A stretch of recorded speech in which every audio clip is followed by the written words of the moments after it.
Romanos capítulo 12. Por lo tanto, amados hermanos, les ruego que entreguen su cuerpo a Dios por todo lo que Él ha hecho a favor de ustedes. Que sea un sacrificio vivo y santo, la clase de sacrificio que a Él le agrada. Esa es la verdadera forma de adorarlo. No imiten las conductas ni las costumbres de este mundo. Más bien dejen que Dios los transforme en personas nuevas al cambiarles la manera de pensar.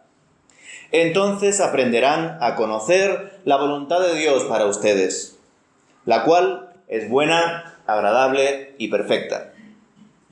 Basado en el privilegio y la autoridad que Dios me ha dado, le advierto a cada uno de ustedes lo siguiente: ninguno se crea mejor de lo que es realmente. Sean realistas al evaluarse a ustedes mismos. Háganlo según la medida de fe que Dios les haya dado. Así como nuestro cuerpo tiene muchas partes y cada parte tiene una función específica, el cuerpo de Cristo también. Nosotros somos las diversas partes de un solo cuerpo y nos pertenecemos unos a otros. Dios en su gracia nos ha dado dones diferentes para hacer bien determinadas cosas. Por lo tanto, si Dios te dio la capacidad de profetizar, habla con toda la fe que Dios te haya concedido. Si tu don es servir a otros, sírvelos bien. Si eres maestro, enseña bien. Si tu don consiste en animar a otros, anímalos. Si tu don es dar, hazlo con generosidad. Si Dios te ha dado la capacidad de liderar, toma la responsabilidad en serio. Y si tienes el don de mostrar bondad a otros, hazlo con gusto. No finjan amar a los demás, ámenlos de verdad. Aborrezcan lo malo, aférrense a lo bueno. Ámense unos a otros con un afecto genuino y deleítense al honrarse mutuamente. No sean nunca perezosos, más bien trabajen con esmero y sirvan al Señor con entusiasmo. Alégrense por la esperanza segura que tenemos. Tengan paciencia en las dificultades y sigan orando. Estén listos para ayudar a los hijos de Dios cuando pasen necesidad. Estén siempre dispuestos a brindar hospitalidad. Bendigan a quienes los persiguen. No los maldigan, sino pídanle a Dios en oración que los bendiga. Alégrense con los que están alegres y lloren con los que lloran. Vivan en armonía unos con otros. No sean tan orgullosos como para no disfrutar de la compañía de la gente. Y no piensen que lo saben todo. Nunca devuelvan a nadie mal por mal. Compórtense de tal manera que todo el mundo vea que ustedes son personas honradas. Hagan todo lo posible por vivir en paz con todos. Queridos amigos, nunca tomen venganza. Dejen que se encargue la justa ira de Dios, pues dicen las Escrituras: yo tomaré venganza, yo les pagaré lo que se merecen, dice el Señor. En cambio, si tus enemigos tienen hambre, dales de comer. Si tienen sed, dales de beber. Al hacer eso, amontonarás carbones encendidos de vergüenza sobre su cabeza. No dejen que el mal los venza. Más bien, venzan el mal haciendo el bien. Amén.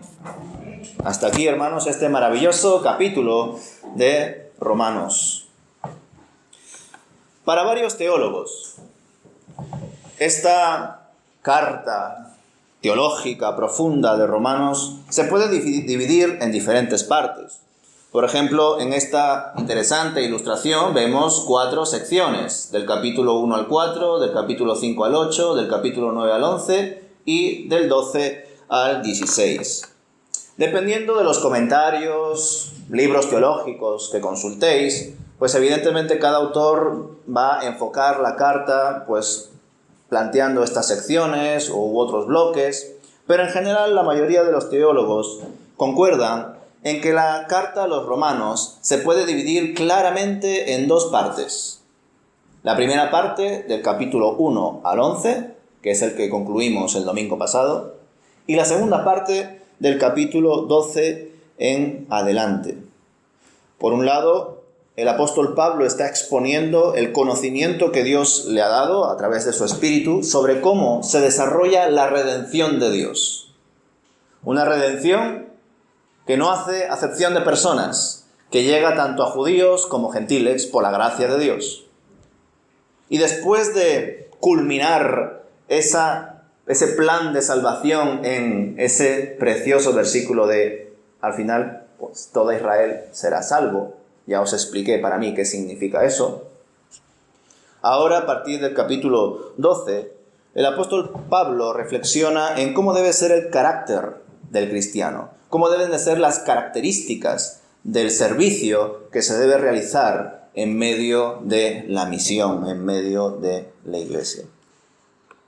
Por esta razón, el capítulo 12 comienza como si fuese una respuesta que debe dar el creyente ante todo lo que ha hecho Dios por nosotros y la gran misericordia que ha tenido por nosotros, como bien lo ha planteado Pablo desde el capítulo 1 de Romanos al capítulo 11. Y dicha respuesta es darnos como sacrificio vivo a Dios.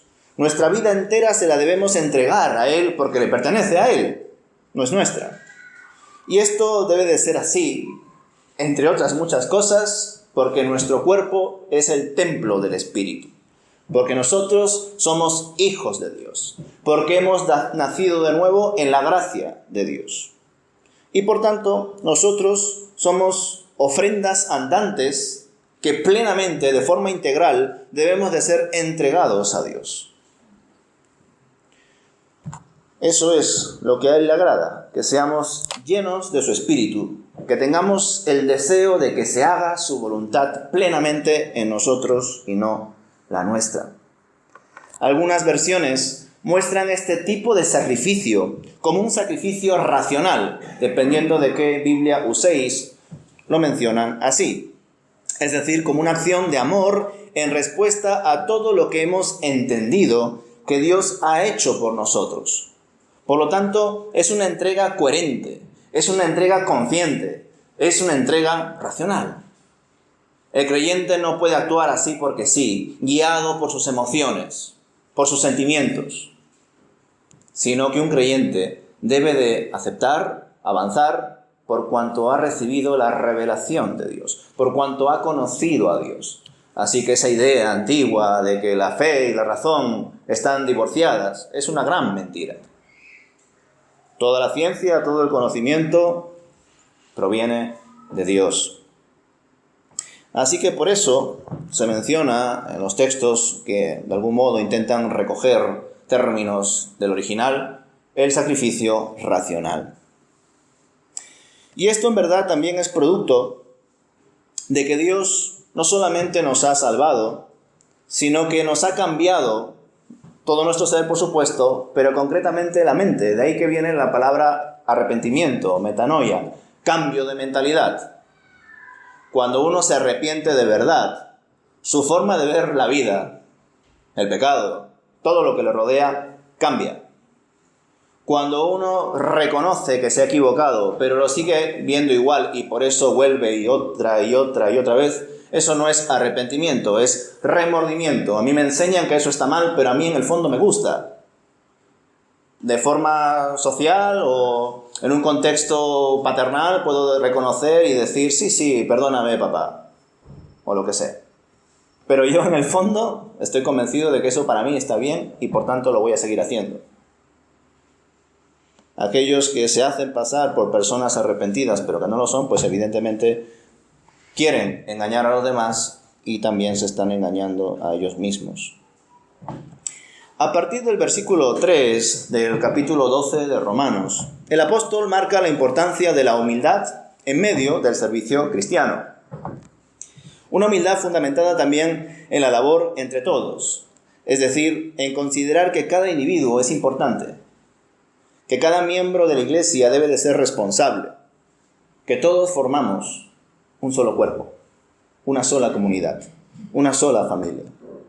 Una familia que no se limita a estas 4 paredes, ya lo sabéis.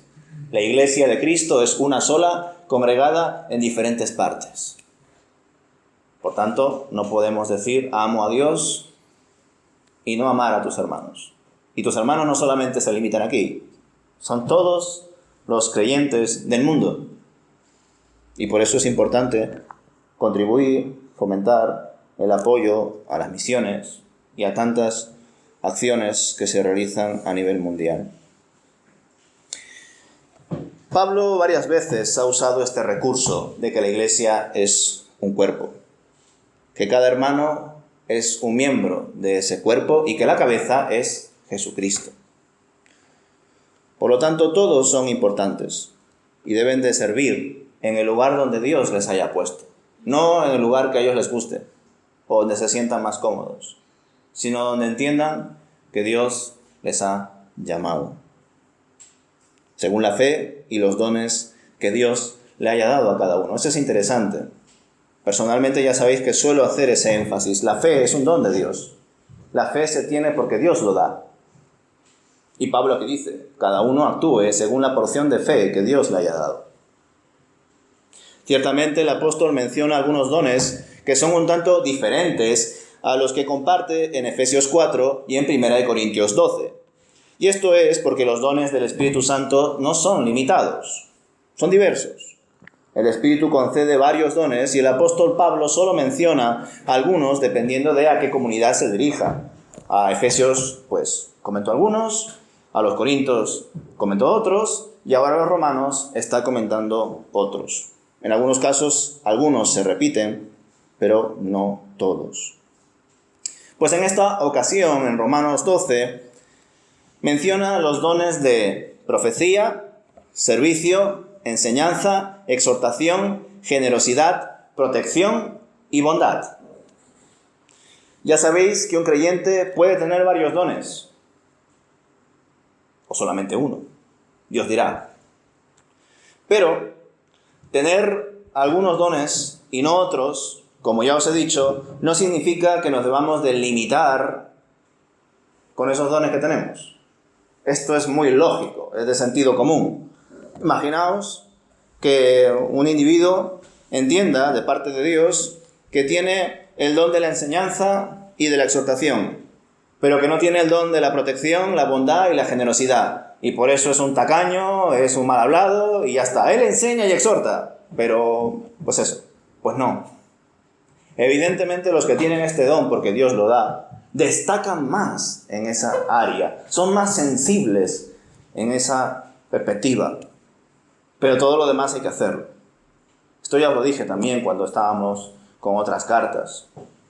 Que Dios te esté dando una vocación especial para, por ejemplo, pues la evangelización, o por ejemplo para ser maestro de escuela dominical, no significa que no hagas lo otro. Todo creyente, todo discípulo debe de convertirse en maestro. Debe de discipular a otros. Todo creyente, todo hijo de Dios debe de evangelizar. Todo creyente, todo hijo de Dios debe de proclamar lo que va a pasar, etcétera, etcétera, etcétera. Comento esto porque hay veces que a algunos creyentes pues les confunde. No, es que yo no tengo este don y por eso no hago nada absolutamente respecto a eso. Mentira.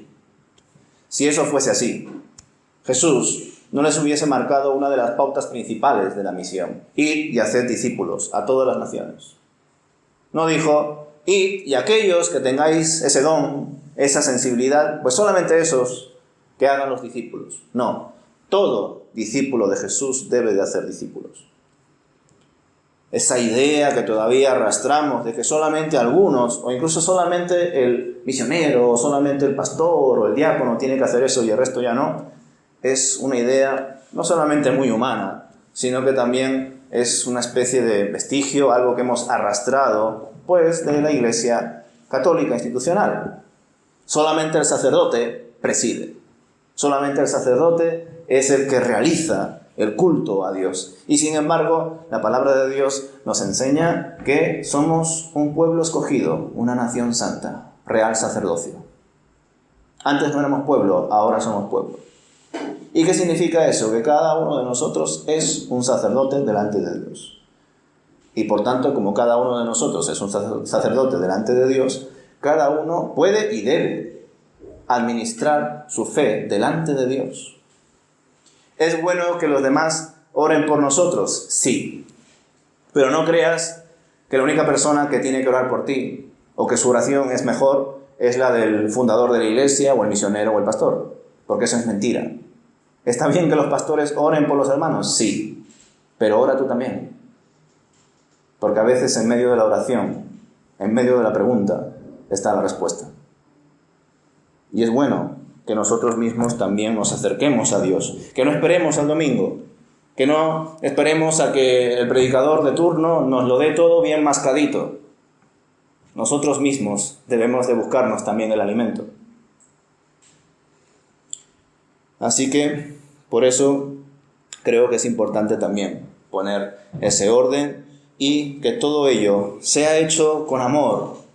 Porque evidentemente, como sobre todo en 1 Corintios 13, ¿verdad? Pablo lo enfatiza más. Si tengo tantas y tantas cosas, pero no tengo amor, nada soy. ¿De qué vale? Es obvio, la persona que actúa sin amor cae en orgullo. Y aquí también lo refleja en Romanos 12. La persona que empieza a, de algún modo, sentirse importante porque está destacando en algunos ministerios o está ayudando a que más personas aprendan de Dios o se conviertan, pues es una persona que puede que esté siendo usada por Dios, pero que no está dando la gloria a Dios. Y por tanto Dios puede incluso bendecir a través de personas así, pero esa persona ha servido a Dios pero no conoce a Dios. Y eso pasa mucho. Pasa mucho.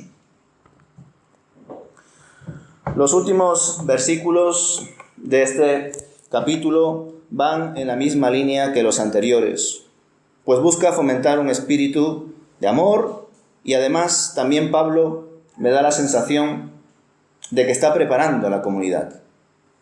Es consciente de su destino. Ya sabéis que se estima que el apóstol Pablo fue decapitado en Roma y estamos leyendo la carta a los romanos. Y muchos cristianos también fueron martirizados, quemados en la hoguera, echados a los leones, crucificados y torturados de muchas maneras. Desde luego algunos creyentes o simpatizantes no respondieron adecuadamente ante la persecución. Quisieron tomarse la justicia por su propia mano. Pero muchos otros supieron mantener una actitud de amor y paciencia como la tuvo Jesús. Esto no es invención de Pablo. Jesús mismo marcó esas pautas. Veamos este vídeo donde se recoge una parte del tráiler de la película de Pablo, el apóstol de Cristo. Roma está manchada con la sangre de nuestros hermanos. ¡No! De esto sirve vuestra fe en Dios. La gente está desesperada. Somos la única esperanza que queda en la ciudad. No puedo reparar su fe. La tuya puede guiarles. Te arriesgas a que la gente busque a Cristo en mí. El día que te oí predicar, Dios mío, vi a Cristo en ti. Hay hombres, mujeres y niños que nunca te conocerán. Ha de quedar constancia escrita de todos tus hechos. Si doy la orden, te envío con el Dios que tú quieras. Están reuniendo a hombres para derrocar el poder de Roma. ¿Con qué fin? Justicia. Quieren venganza. ¡No! ¿Por qué no? El amor es el único camino. Este mundo no sabe nada del amor.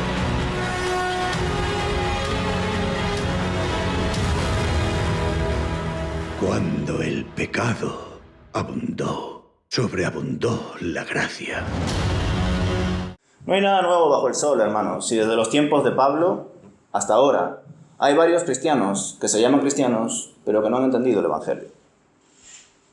Y de los tiempos de Pablo siempre han existido personas, como refleja este tráiler, que han querido tomarse la justicia por su mano, que no han entendido el mensaje de Dios. Pero Pablo no solamente lo enseñó, al igual que Jesús, sino que lo vivió en sus carnes. No fue un fanfarrón, no fue un filósofo, no fue un poeta que empezó a contar alegorías y que todo era, pues, ideas ambiguas. No, lo que él decía era literal. Cuando Pablo dijo, para mí el vivir es Cristo y el morir es ganancia, lo dijo de verdad. No lo dijo porque sonaba bonito. Por tanto, Nosotros debemos de entender eso, que el énfasis de nuestra misión debe de estar siempre llevada por el amor de Dios. Y aún en medio del odio que podamos recibir, nosotros debemos de compartir ese amor. Romanos 12, versículo 17 en adelante. Nunca devuelvan a nadie mal por mal. Compórtense de tal manera que todo el mundo vea que ustedes son personas honradas. Hagan todo lo posible por vivir en paz con todos. Queridos amigos, nunca tomen venganza. Dejen que se encargue la justa ira de Dios. Pues como dicen las Escrituras, lo voy a decir en la Reina Valera del 60, mía es la venganza, yo pagaré, dice el Señor. El propio Jesús, hermanos, enseñó al apóstol Pedro que el que mata a espada muere. Y una señal clara de que una persona entiende cómo es el reino de Dios es actuar conforme a sus mandatos y no bajo sus propios deseos, creencias o ideologías. El apóstol Pablo no estaba hablando aquí de forma alegórica. Lo que estaba diciendo lo estaba diciendo de verdad. Nosotros sabemos cómo acabó Pablo, cómo guardó la fe, cómo fue coherente con lo que dijo. Para mí, verdaderamente, el vivir es Cristo y el morir es ganancia. No lo dijo por decir. Miremos este vídeo, donde se intenta plasmar cómo fueron los últimos momentos de vida de Pablo. Porque yo ya estoy para ser sacrificado. Y el tiempo de mi partida está cercano.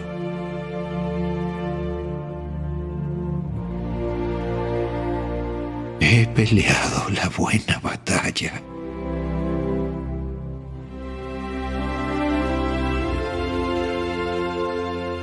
He acabado la carrera.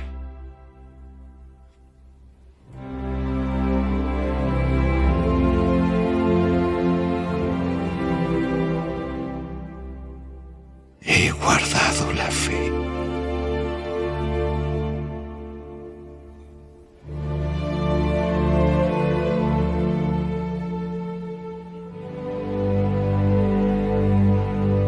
El Señor Jesucristo esté con tu espíritu.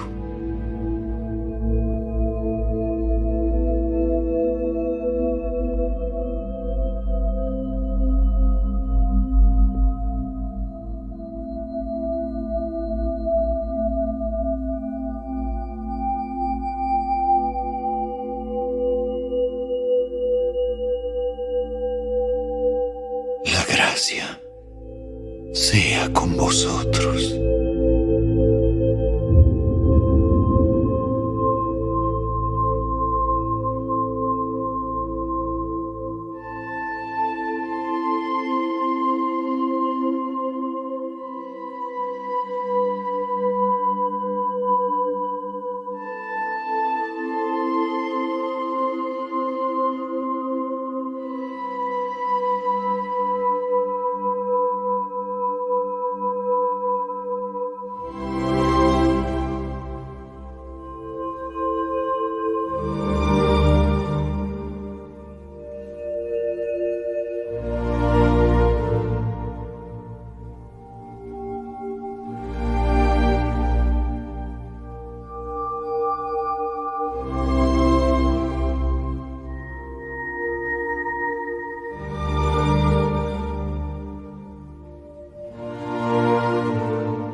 Es normal, hermanos, que las personas que siguen a Jesús acaben como Él acabó.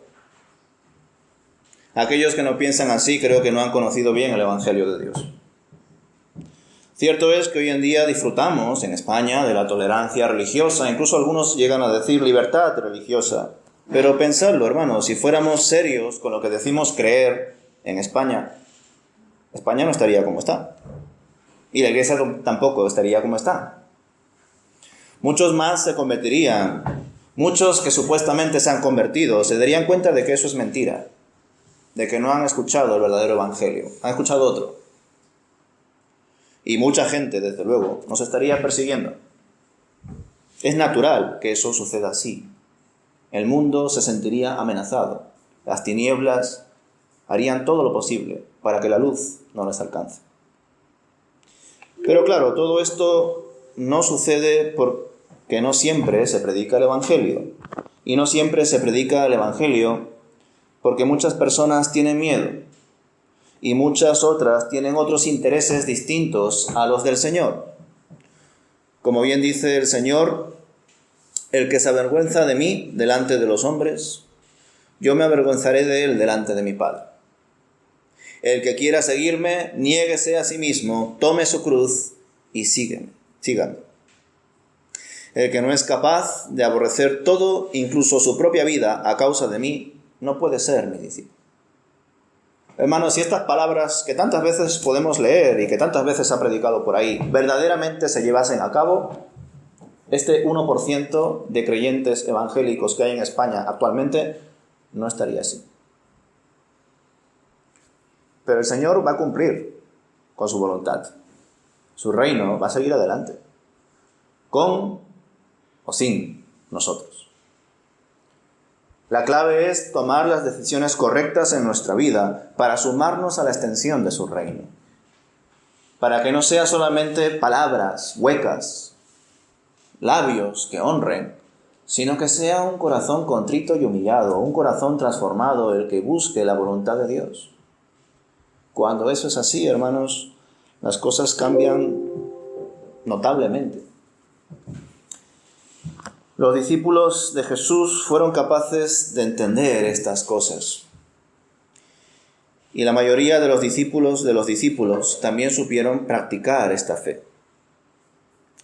A nivel histórico, por ejemplo, tenemos el caso de un siervo de Dios, conocido como Policarpo de Esmirna, que os sonará a algunos. Se cree que fue discípulo del discípulo amado de Jesús, de Juan. Y para varios historiadores fue uno de los más grandes mártires de la fe por no presentar veneración ante el emperador. Vamos a ver el vídeo. 86 años he servido a mi Señor y nunca me ha dañado. De hecho, fue lo contrario. ¿Cómo puedo blasfemar contra mi Rey y Salvador? ¿Cómo puedes creer en un solo Dios? Hay muchos dioses. ¿Eres ateo? Soy cristiano. Si no entiende nuestras doctrinas, haga una cita y le explicaré plenamente. Adora a César y seguirás vivo. Si vivo, viviré con Dios. Si muero, moriré con Dios. Entonces, de cualquier manera, somos de Dios. Tengo bestias salvajes que te quieren comer. Tráelas. Para mí es vivir con Cristo. Morir es vivir. ¡Voy a hacer que te quemen vivo!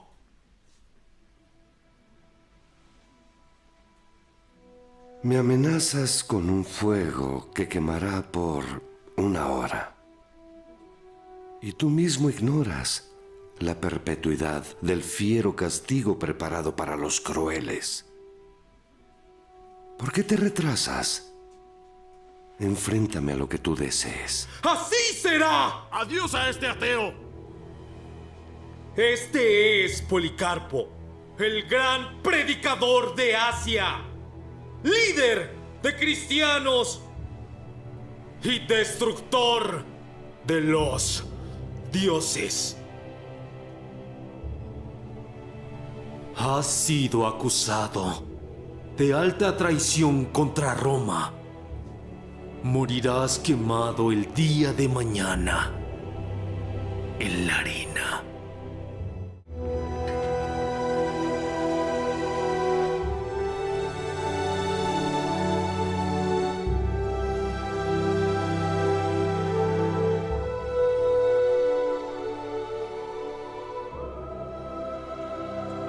Oh Dios mío y Padre, te agradezco que pueda compartir el sufrimiento de Cristo y en la resurrección como vida eterna.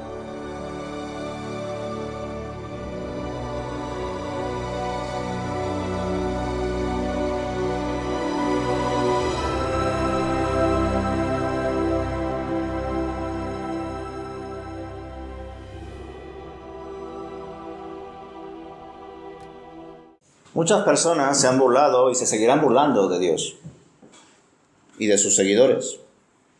Pero recordad lo que dice el Señor: mía es la venganza, yo pagaré. Así que nosotros no debemos temer. Todo el sufrimiento que caiga sobre nosotros será solo un instante. Como vemos en la película, ¿con qué me estás amenazando? ¿Con una hora de fuego? Vale. Y el fuego que nunca se apaga, ¿qué pasa con él? ¿Lo conoces?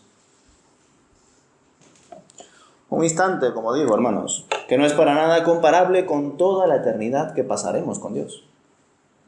Cuando eso es real en nosotros, pues verdaderamente hacemos nuestras las palabras de que para mí el vivir es Cristo y el morir es estar con Él para siempre. Entonces, ¿qué voy a perder? ¿A quién voy a buscar? ¿Agradar? ¿A los hombres o a Dios? ¿Me someto a prácticas de este mundo que son contrarias a Dios, o me mantengo fiel al Señor? Que cada uno decida, hermanos. Que cada uno decida personalmente. Muchos seguidores de Jesús han muerto por su fe y lo siguen haciendo hoy en día. Existe un ministerio de puertas abiertas donde se muestra cómo cristianos hoy están perseguidos, son asesinados por su fe. Han muerto crucificados, quemados, decapitados, echados a los leones, ahorcados, etc. Pero, en medio de toda esta historia de mártires de la fe, no nos debemos de confundir. Es fácil caer en el error de decir: ¡wow! ¡Qué buena, qué admirable fue la fe de Esteban, de Pablo, de Policarpo! Y podría poner muchas más imágenes. ¡Qué grandes hombres de Dios!, podríamos decir. Pero ya os he dicho en varias ocasiones que para mí no hay ningún héroe salvo Cristo. Nadie merece adoración salvo Cristo. Él debe ser el centro de nuestras vidas, nadie más. El resto son instrumentos, hijos de Dios usados por su gracia. Ahora bien, la pregunta es: ¿quieres ser usado por la gracia de Dios, por la voluntad de Dios? Cuando vemos o leemos testimonios de mártires de la fe, es muy fácil decir: ¿qué fe tuvo este hombre o esta mujer? Ojalá yo tuviese esa fe. No, hermanos. Esa fe, por supuesto que la tienes, por cuanto la fe proviene de Dios. El problema es que no la usas y se atrofia, coge polvo. No digamos: qué bueno fue Abraham, qué bueno fue Moisés, porque ninguno es bueno salvo Dios. Solo Dios es bueno. Por eso, cuando vemos estos testimonios, algunos los podemos leer en la Biblia, otros pues son datos extrabíblicos, históricos. No debemos de caer en la admiración hacia ellos, porque ni siquiera ellos querrían recibir esa admiración, porque saben que la única admiración es para Dios, que la única gloria es para Él. Ninguno de nosotros debe recibir ningún tipo de veneración. Así que, hermanos, concluyendo, pues nosotros no sabemos qué pasará en el futuro. No sabemos si debemos prepararnos más nosotros o si debemos de prepararnos para preparar a las nuevas generaciones. No sabemos cuándo vendrán situaciones difíciles de encarcelamiento, persecución, muerte en España. Desde luego nosotros como iglesia no debemos de desear eso, no somos masoquistas. Pero cuando nosotros somos coherentes con lo que creemos, esas respuestas se dan fácilmente. Pero por cuanto en general no hay esa coherencia con lo que se dice creer, pues estamos como estamos. Pero si verdaderamente compartiésemos el Evangelio tal y como es, pues las cosas serían totalmente distintas, hermanos. Nosotros debemos de estar preparados. No sabemos el día ni la hora, pero debemos de estar preparados. El enemigo está pendiente, maquinando, moviendo sus hilos, montando sus estrategias, coordinando a sus ejércitos. No sabemos, por ejemplo, qué sucederá en las elecciones del 23 de julio. ¿Saldrá el partido más favorable con nuestros principios cristianos? Es lógico que eso suceda conforme pasa el tiempo y la sociedad se va alejando más y más de Dios y va cayendo en decadencia. ¿Hay verdaderamente algún partido que nos represente? ¿Qué haría el Señor en medio de esta situación? Os dejo con estas preguntas, hermanos, pues el próximo domingo reflexionaremos en las autoridades humanas, en la fe y en la política, porque el próximo domingo toca Romanos capítulo 13. Pero he considerado necesario dar esta exposición porque mi reflexión sobre este capítulo 12 es que el apóstol Pablo no solamente estaba marcando un código ético para la iglesia de Corinto, sino que les estaba preveyendo de lo que les iba a ocurrir y que luego a él le ocurrió, porque como digo, Pablo fue decapitado. Por eso, Pablo les enseñó a los creyentes de Roma: no paguéis mal con mal, todo lo contrario, bendecid a los que os maldicen. Y esto no es de Pablo, es de Jesús. Así que cada uno mire por sí mismo, evalúe delante de Dios. Si eres hijo de Dios, te estarás negando a ti. Y si te niegas a ti, ya no hay más yo. Ya no vivo yo, vive Cristo en mí. Pues que cada uno evalúe. ¿Hay ego en ti todavía? Si hay ego, pues intenta que el Espíritu de Dios te ayude a quitar tu ego. Porque ya no debe haber yo en ti. Lo primero es su reino y su justicia. Lo demás vendrá por añadidura.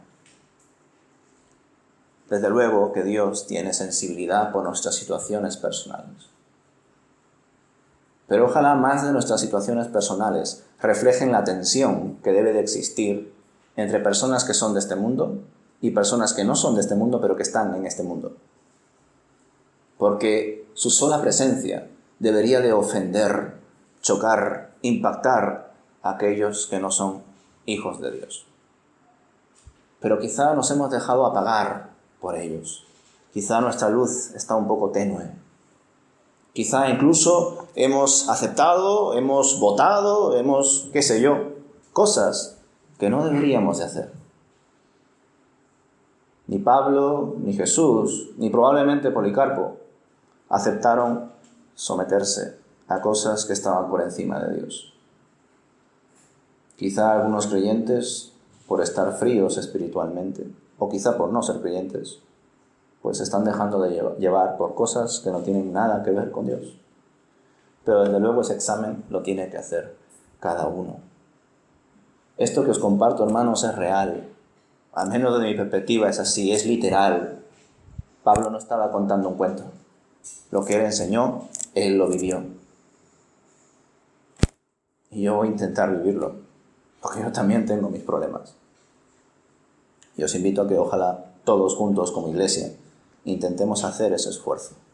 Intentemos ser coherentes con lo que decimos creer. Que Jesús es el único Señor. Y que su reino y su justicia es primero. Amén.